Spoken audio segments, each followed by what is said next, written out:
Thank you. Praise the Lord. Hallelujah. Praise the Lord. இன்றைக்கு நாம் ஒவ்வொருவரையும் இயேசுவின் நாமத்தில் வாழ்த்தி இயேசுவின் நாமத்தில் நான் ஆசீர்வதிக்கிறேன். I pray and I bless each one of you this morning in the beautiful, glorious name of the Lord Jesus Christ. நாங்கள் கும்பிடுற தெய்வம் மெய்யான தெய்வம்.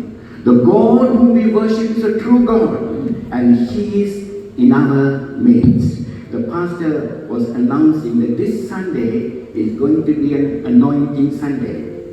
அறிந்திருக்கிறார், இந்த ஞாயிறு ஆராதனை அபிஷேக ஞாயிறு என்று ஆராதனைக்கிறார். உலகம் முழுவதிலும் எத்தனையோ சபைகள் மாதத்தில் ஒரு தரம் அல்லாவிட்டால் வருஷத்தில் ஒரு தரமாவது அபிஷேக ஞாயிறு என்று வைத்திருக்கிறார்கள்.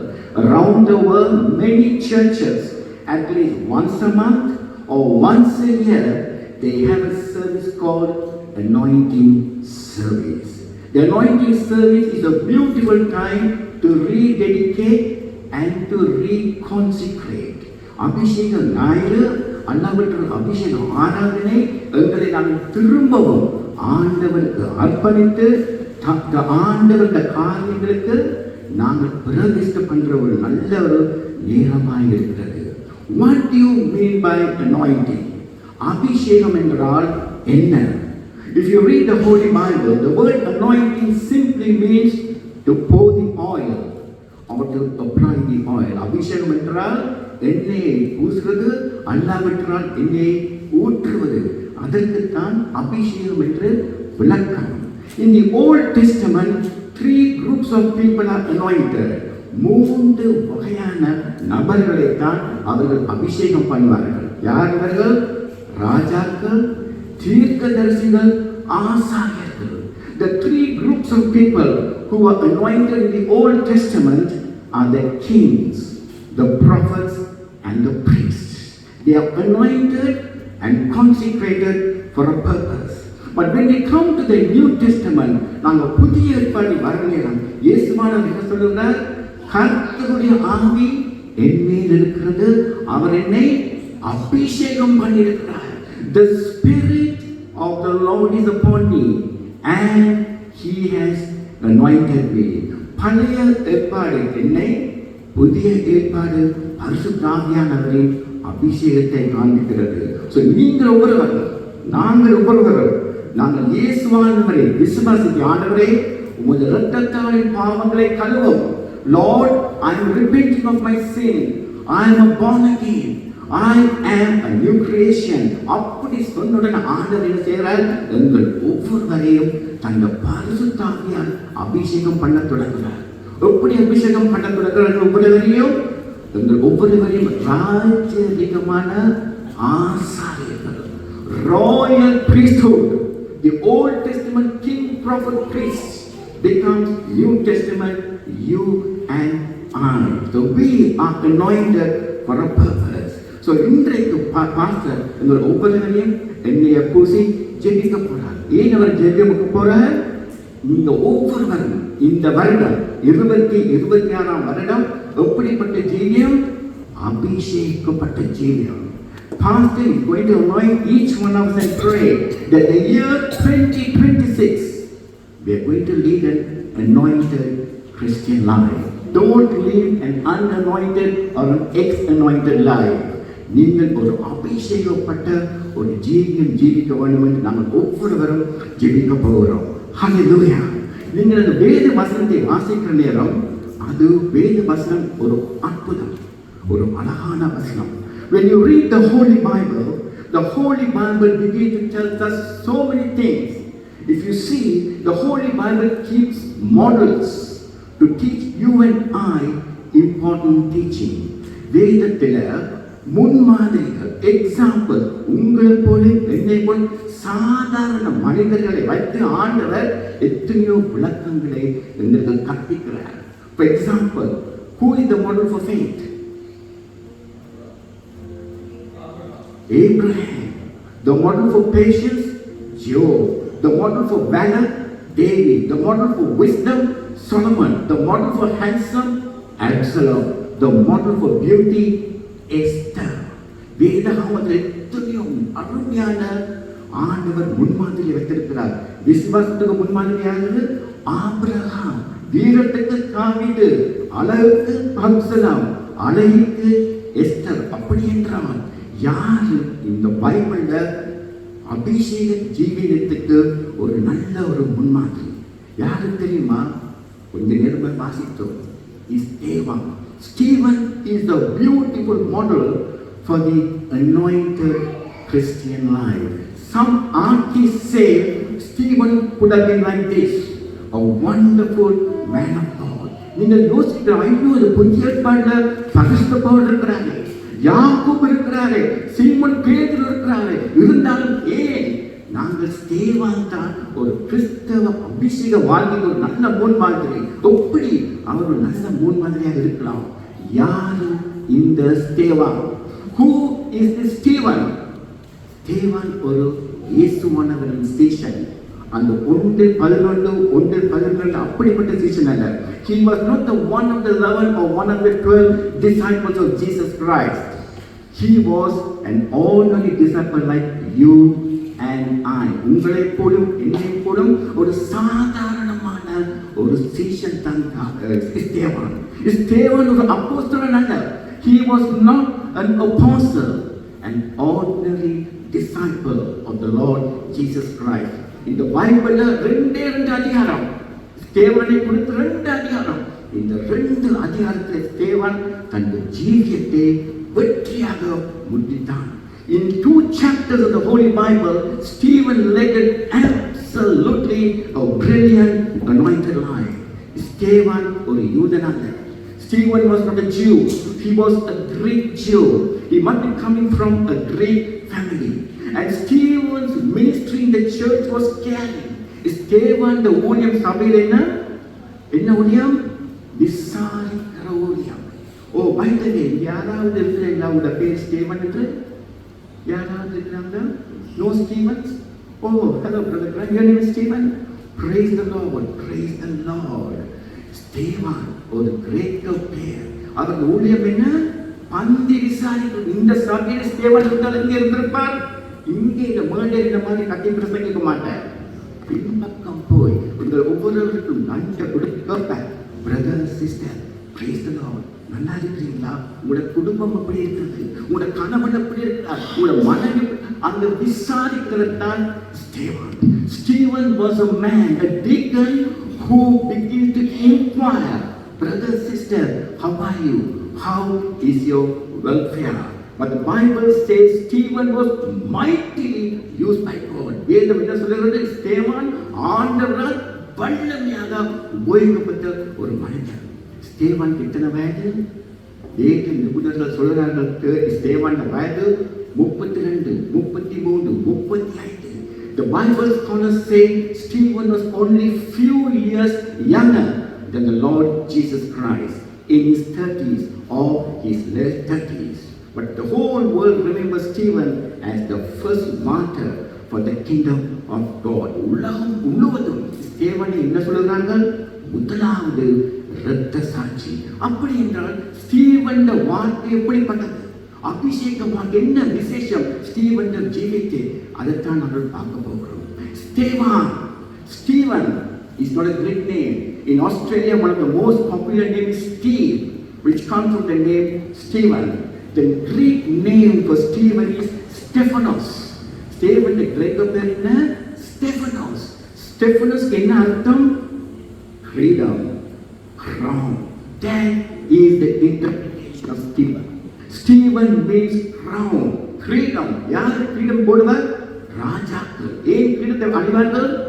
வெற்றியுள்ள ஜீவியம். The first lesson on this anointing Sunday is we want an anointed Christian life to lead a victorious life. ஏன் ஆண்டவருடைய பரிசுத்தாவியை அபிஷேகம் பண்ணுகிறார்? ஒரு ஜெய ஜீவியம். வெளிப்படுத்தல் 2ஆம் அதிகாரம் 3ஆம் அதிகாரம் 7 தரம் ஆவியானவர் சபைக்கு சொல்லுகிறார், ஜெயம் கொள்ளுகிறான் எவனோ, ஜெயம் கொள்ளுகிறான் எவனோ. 7 times the Holy Spirit is speaking to the church. He that overcomer, he that overcomer. And friends, today we are praying, ஆண்டவரே இந்த வருடம் 2026ஆம் வருடம் எங்களுக்கு என்ன கஷ்டங்கள் வந்தாலும், நிந்தைகள் வந்தாலும், போராட்டங்கள் வந்தாலும், துக்கம் வந்தாலும், துயரம் வந்தாலும், ஆண்டவரே எங்கள் வாழ்க்கை ஒரு ஜெய ஜீவியம். Praise the Lord. Praise. அதுக்காக தான் நான் ஜெபிக்க போறோம். லேவியராகமம் 21:12 Leviticus 21:12 says, அபிஷேகம் என்னும் கிரீடம் அவன் தலையில் இருக்கிறதே. அபிஷேக தைலம் ஒரு ஆசாரியனின் கிரீடம். The Old Testament says the anointing oil is like a crown on a priest's head. Wow, what a beautiful verse. ஆண்டவர் இந்த பரிசுத்தாவின் அபிஷேகம் ஒரு கிறிஸ்தவனுக்கு எப்படியா இருக்குதான்? கிரீடமாக இருக்கிறது. பவுலாகிய Saint Paul talking to the Philippian church. இன்றைக்கு பரிசுத்த பவுல் இந்த அபிஷேக நாயகம் இருந்திருந்தால் எங்கள் ஒவ்வொருவரையும் எப்படி வாழ்த்திருப்பார்? Praise the Lord சொல்லியிருக்காங்க தெரியாது. ஆனால் எப்படி சொல்லியிருப்பார்? எனக்கு சந்தோஷமும் கிரீடமானவர்களே. Wow, my beloved and my crown for the Lord Jesus Christ. Friends, today that is the sign of an anointing. We want the anointing of the Holy Spirit to live a victorious life. ஜெய ஜீவியம் ஜீவிக்கத்தான் முதலாவது ஆவியானவரின் அபிஷேகம் தேவை. இரண்டாவது, sister last day, sister, you read beautifully Tamil. Now, what a lovely Tamil you read. Praise God. I can't read like this, sister. நல்ல சாட்சி. தேவனுக்கு ஒரு நல்ல சாட்சி. The Tamil word is only சாட்சி. In English there are two words, testimony and witness. What do you mean by a witness? சாட்சி என்றால் என்ன? நாங்கள் பார்த்த சம்பவத்தையும் கேட்கிற சம்பவத்தையும் அதுக்கு தான் பெயர் சாட்சி. Testimony means நாங்கள் கேட்டதையும் பார்த்ததையும் மெய்யாகவே சொல்றது, அல்லாஹ்வால் எழுதுறது, அதுக்கு தான் பெயர் testimonies. இயேசுவானவர் என்ன சொல்றார்? நீங்கள் எனக்கு சாட்சிகளாய் இருப்பீர்கள். சாட்சி செய்யுங்கன்னு சொல்லல. Jesus did not say go and do witness. Jesus said you shall be my witness. அப்படி என்றால் என்ன? எங்களை பார்க்கிறவர்கள் இயேசுவானவரை பார்க்கிற மாதிரி இருக்கிறது. நாங்கள் பேசுற பேச்சு, உடுக்கிற உடை, நடக்கிற நடக்கம், நாங்கள் எங்கே போனாலும் இயேசுவானவருக்காக ஒரு சாட்சியாக இருக்கிறது. Almost 1000 years ago, there lived a holy man called Saint Francis of Assisi. Saint Francis of Assisi said, preach the gospel always and use words if necessary. இவர் சொன்னார், புனிதமான என்ன சொன்னார்? நீங்கள் எங்கே போனாலும் இயேசுவானவரை பற்றி பிரசங்கிங்கோ. வாக்கியத்தை உங்கள் வாழ்க்கையை பிரசங்கிங்கோ. உங்கள் வாழ்க்கை என்ன வாழ்க்கை இந்த உலகத்துக்கு ஒரு சாட்சியாக இருக்கிறது. Brother sister, are you listening? உங்கள் கணவன்மார் மனைவியை பார்த்து எப்படிப்பட்ட சாட்சி? மனைவிமார்களே, உங்கள் கணவனை பார்த்து என்ன சாட்சி சொல்லுவீர்கள்? பிள்ளைகளே, உங்கள் பெற்றோரை பார்த்தும், பெற்றோர் உங்கள் பிள்ளைகளை பார்த்தும் என்ன சாட்சி சொல்வார்கள்? ஐயோ, இந்த அப்பா, இந்த அம்மா, இந்த பிள்ளைகள் இயேசுவானவரை போலே பேசுகிறார்களே. We need your working place, where you're working, your neighbors, your friends, when they see you, can they say, wow, there is something different from this person. Why? His speech is different, his dress is different, his character is different, his conduct is different. What is the special? Christian. சாட்சிகளாய் இந்த உலகத்தில் இருந்து அதுக்குத்தான் நாங்கள் ஆண்டவரே எங்களை அபிஷேகம் பண்ண மாட்டவரே இந்த உலகத்தில் நல்ல சாட்சியாக இருக்கிறது. 13 you will read Acts chapter 7, 50 more than 50 verses talks about Stephen preaching. அப்போஸ்தலர் 7ஆம் அதிகாரம் 50 வசனத்துக்கு மேலாக ஸ்தேவான் என்ன செய்கிறார்? பிரசங்கம் பண்ணுகிறார். Today many people do not know how many years Stephen was Christian. அப்போஸ்தலர் 6ஆம் அதிகாரம் 7ஆம் அதிகாரம் எப்ப நடந்தது இந்த சம்பவம்? எப்ப நடந்தது உங்களுக்கு தெரியுமா? சபை ஆரம்பித்து 3-4 வருடங்கள் தான் அப்போஸ்தலர் 6-7 நடந்துட்டு. எப்ப சபை ஆரம்பமாயினது? புதிய ஏற்பாடு எப்ப சபை ஆரம்பமாயினது? பெந்தேகோஸ்தே நாள். எப்ப இந்த பெந்தேகோஸ்து நாள்? இயேசுவான சிலுவையில் அறையப்பட்டு 50 நாள். From the day Jesus was crucified, within 3 or 4 years, Acts chapter 6, Acts chapter 7 happened. இந்த சபைக்கு எத்தனை வயசு? 3-4. இத்தனை வருடம் சேவன் கிறிஸ்தவனா இருக்கிறார். 3-4 வருடங்கள். இந்த 3-4 வருடங்களில் ஸ்தேவான் வேதத்தை படிக்க தொடங்கினான். வேதத்தை வளர தொடங்கினான். Hosea chapter 8 verse 12 says, I have written my magnificence in the Holy Bible, but those people do not understand. The book of Hosea chapter verse 12 says, my people are destroyed because they don't have the knowledge of the word of God. எனது ஜனங்கள் சங்காரமாக போறாரே, தேவ வசனத்தை குறித்து அறிவில்லை. Praise the Lord. How many books in the Bible? 66 books in the Bible. How many chapters in the Bible? 1189 chapters in the Bible. How many verses are in the Bible? More than 31,000 verses in the Bible. How many words are in the Bible? More than 700,000 words. ஏன் ஆண்டவர் இவ்வளவு அற்புதமான அழகான வார்த்தையை கொடுத்திருக்கிறார்? நாங்கள் தேவ வசனத்தை வாசித்து தேவ வசனத்தை வளர, அதுக்குத்தான் நாங்கள் அபிஷேகம், ஆவியானவரின் அபிஷேகம் எங்களுக்கு தேவை. தேவ வசனத்தை கேட்கிறோம், தேவ வசனத்தை சொல்லுகிறோம், தேவ வசனத்தை பாடுகிறோம். ஆனால் தேவண்ட வசனத்தை கீழ்ப்படுகிறோமா? We hear the word of God, we sing the word of God, we preach the word of God, but are we growing in the word of God? St. Paul writing to the church in Corinth, 1 Corinthians chapter 3 verse 1, he is telling the church, you are like a babe in Christ. சபையோரே, நீங்கள் குழந்தைகளாய், கிறிஸ்துவுக்குள் குழந்தைகளாய் இருக்கிறீர்களே.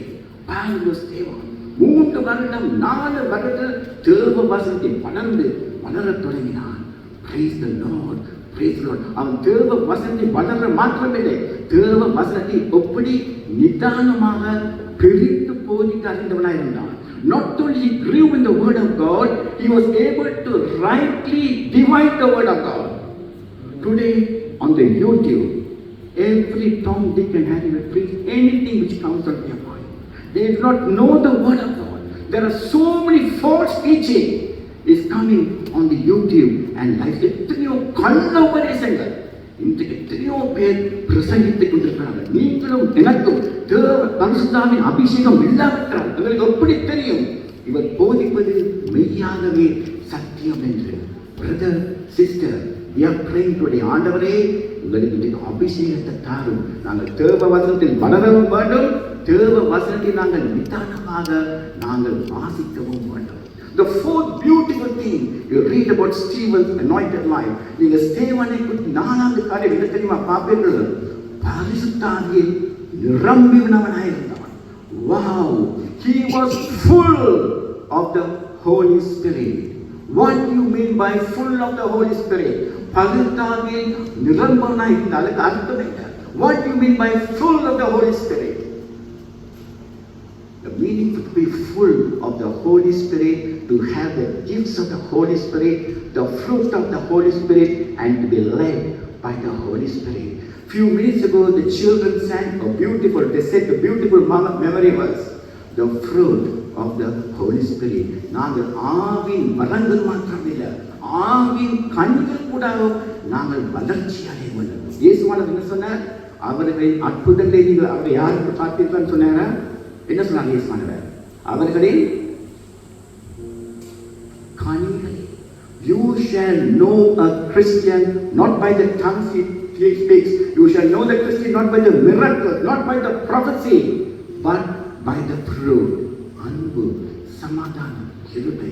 Friends, today that is what we are praying. ஆண்டவரே, ஆவின் அபிஷேகத்தை தாரும். ஆண்டவரே, ஆவின் வரங்கள் உங்களுக்கு வேண்டும், ஆவின் கனிகளும் உங்களுக்கு வேண்டும். ஆண்டவரே, இந்த வருடம் 2026 வருடம் நாங்கள் ஆவியில் நிரம்பி ஆவியினால் வழிபடுத்த வேண்டும். கடைசியாக, because today is anointing Sunday, I am preaching a very strong sermon. கடைசியாக மிகவும் அற்புதமான இந்த ஸ்தேவானின் வாழ்க்கையை நாங்கள் அறியக்கூடிய the most beautiful lesson we could learn from the life of Stephen is the heart of forgiveness. மன்னிக்கும் இருதயம். சில பேரை மன்னிக்கவே முடியும்.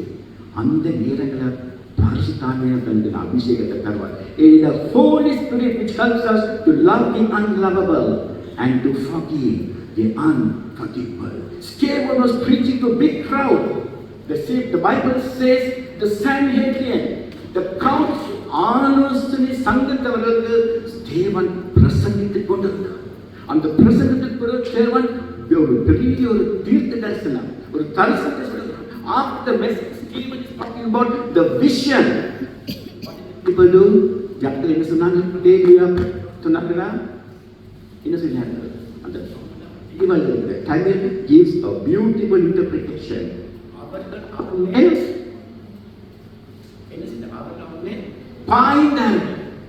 The people who heard Stephen's message and Stephen's vision, they jumped on Stephen and they began to drag Stephen outside the city. நகரத்துக்கு வெளியே ஸ்தேவானை தள்ளிக்கொண்டு இழுத்துக்கொண்டு போனார்கள். இது எந்த நகரம்? எருசலேம் நகரம். எங்கே கொண்டு போனார்கள்? Bible does not say where Stephen was dragged outside the city, but the Bible scholars say Stephen was taken to a place called Golgotha.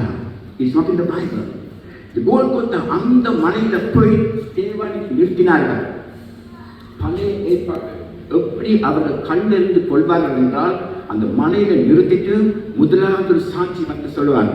ஸ்தேவானே, நான் இன்றைக்கு நீ சொன்னதை தேவ தூஷினான். One witness will stand and tell Stephen and all the people, I am a witness. This man spoke blasphemy. சொல்லிட்டு மோசே நியாயப்பிரமாணம் படி நாங்கள் உன்னை கண்டறிந்து கொள்ள போறோம் சொல்லிட்டு ஒரு பெரிய ஒரு கல்லை எடுப்பாங்க. சின்ன கூழங்களில பெரிய ஒரு கல்லை எடுத்து எங்க அடிப்பாங்க? Where will they hit Stephen? மண்டையில் அடிப்பாங்க. அடிச்சு தழுவினாங்க. அடிச்ச பிறகு இரண்டாவது சாட்சி எழுதுவார். நானும் கேட்டேன், ஸ்டேவான் சொன்னது ஒரு தேவ தூஷணம் சொல்லிட்டு அந்த இரண்டாவது மனிதன் ஒரு பெரிய ஒரு கல்லை எடுத்து ஸ்டேவானுக்கு மேல் அடிப்பார். எங்க அடிப்பார்கள்? அந்த தலையை குறிப்பார். அந்த தலையை அழித்த பிறகு மற்ற ஜனங்கள் எல்லாரும் அந்த பெரிய பெரிய கற்களை எடுத்து ஸ்டேவான் மேல் கல்லெறிந்து அதை கொள்வார்கள். They stone Stephen, not with small stone, big rock stones. They are throwing stones. How are the people angry? Who are these people who stone? யார் ஸ்தேவானுக்கு மேல் கல்லெறிந்தார்கள்? வேத வசனத்தை அறிந்தவர்கள், தேவ வசனத்தை கேள்விப்பட்ட அவர்களே கல்லை எறிந்து ஸ்தேவானை அடிக்க கொஞ்சம் முயற்சிப்பார்கள். ஸ்தேவான் கீழே இருந்து குனிஞ்சு கல்லை எல்லாரும் அடிக்கிறாங்க. ஒரு கால், ரெண்டு கால், பெரிய பெரிய கால். கற்கள் வருகிற நேரம் ஸ்தேவான் என்ன செய்கிறான்? When the people were stoning Stephen, what was Stephen doing? The Bible says he began to kneel down. Wow! அவன் பரிசுத்த ஆவியால் நிரம்பி வானத்தை அண்ணாந்து பார்த்தான். When they were throwing stones, Stephen was not looking at the people who was throwing stones, he was looking up. வானத்தை எப்படி பார்த்தான்? பரிசுத்த ஆவியால் நிரம்பி. அது மாத்திரமே இரண்டாவது காரியம் ஸ்தேவான் என்ன செய்தான்? அவன் முழங்கால் படி போட்டான். The second thing what Stephen did, he knelt. Stones are coming and falling. He looked up, he knelt, and then what was the last words of Stephen? ஆண்டவரே, இந்த பாவத்தை இவர்கள் மேல் சுமத்தாயிருக்கும். Lord, please don't lay this sin upon these people who are throwing stones. The last words, a man or a woman, before he dies or before she dies, the last words what they talk summarizes who they are. அந்த கடைசி வார்த்தைகள் பேசுறது, அந்த ஆத்மா பேசுற கடைசி வார்த்தை அந்த மனிதன் அந்த மனுஷன வாழ்க்கை சுருக்கம்.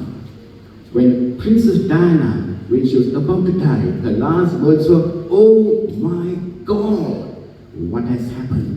John Lennon, the man who invented Beatles, few months before he died, he said, we are more popular than Jesus Christ and Christianity is going to fade away. What happened? After a few months, he was shot dead. The Titanic ship, as it was leaving the harbor, the engineer said, this ship is unsinkable even by God. Well, we know what happened.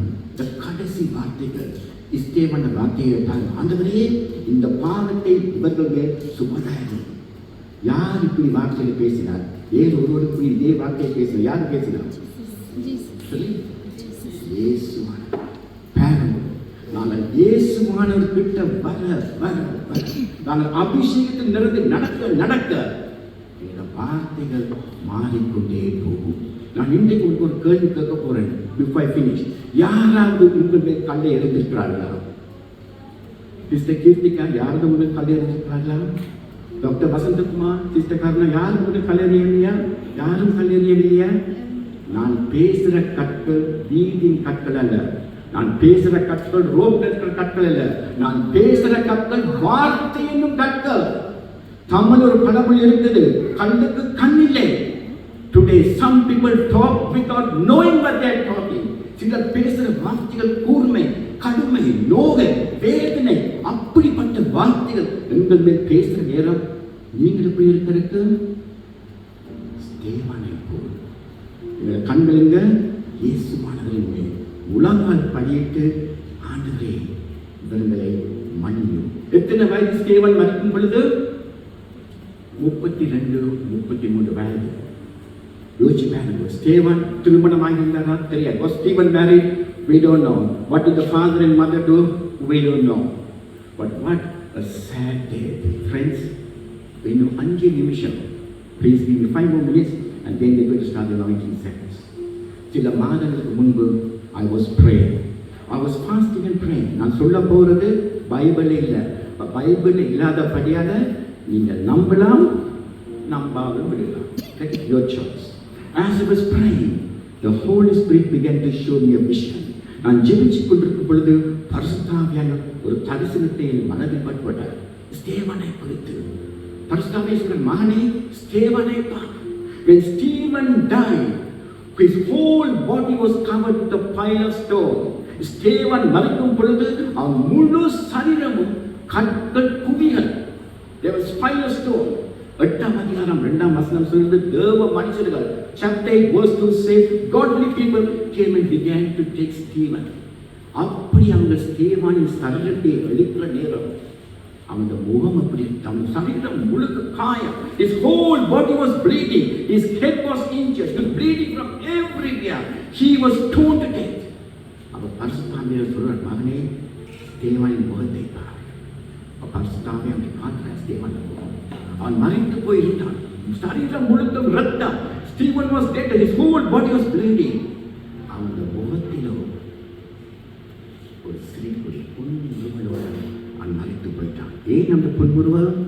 அவன ஆத்துமா, அவன ஆவி இயேசுவானவரை போயிட்டது. There was a standing ovation in heaven to welcome the first martyr. The whole angels, everybody stood to welcome this. இங்க அட்டிப்பட்டு கோபத்தை கத்தி கொண்டிருக்கிறோம். பரலோகத்திலேயோ ஒரு பெரிய சந்தோஷம். Friends, that is what I would like to teach you. The person who was watching all those things, they say in English, you can kill the messenger, you cannot kill the message. இதெல்லாம் பார்த்து கொண்டிருக்கிறது யாரு? சவுல் என்கிற ஒரு வாலிபன். சவுல் எல்லாத்தையும் பார்த்து கொண்டிருக்கிறார். நல்லா அடிக்கட்டும். ஆனால் ஸ்தேவானுடைய ஜெபம் ஒரு நாள் சவுலை தொட்டது. Saul, who was watching what was happening, the Saul who approved the death of Stephen, one day became the greatest apostle the world has seen, Saint Paul. Who is Saint Paul? The greatest apostle who walked on this planet Earth. Who is Stephen? A disciple. Interesting, isn't it? ஒரு சீஷன், ஒரு பெரிய அப்போஸ்தலனை தன்னுடைய ஜெபத்தாலே உருவாக்கி விட்டான்.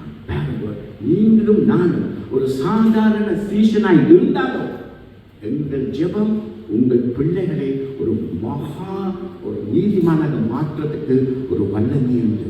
So there are so many things you can learn from Stephen. Acts chapter 6, Acts chapter 7, the anointed life, his faith, his wisdom, and ஞானம், விசுவாசம், கடைசி மட்டும் எப்படி ஆண்டவர் உண்மையா இருந்தார், எப்படி அவனுடைய சாட்சி, எத்தனையோ ஆச்சரியமான காரியங்கள். ஸ்தேவான் இன்னொரு அடையாளமாக இருக்கிறது. ஒரு கிறிஸ்துவின் மனவாட்டிக்கு ஒரு நல்ல ஒரு அடையாளம் இருக்கிறது. அபிஷேகிக்கப்பட்ட மனவாட்டிக்கு ஒரு ஸ்டேவன் ஒரு அடையாளமாக இருக்குது. அதுதான் நாங்கள் இன்றைக்கு ஜெபிக்க போகிறோம். ஆண்டவரே, இந்த வருடம் ஆண்டவரே, the year 2026 Queensland Tamil Church be an anointed church, be a church having a good testimony, a church growing in the word of God, a church where there shall be miracles, a church getting ready for the soon coming of the Lord Jesus Christ. Hallelujah. Praise the Lord. We ask the worship team to come. Praise the Lord. Worship team.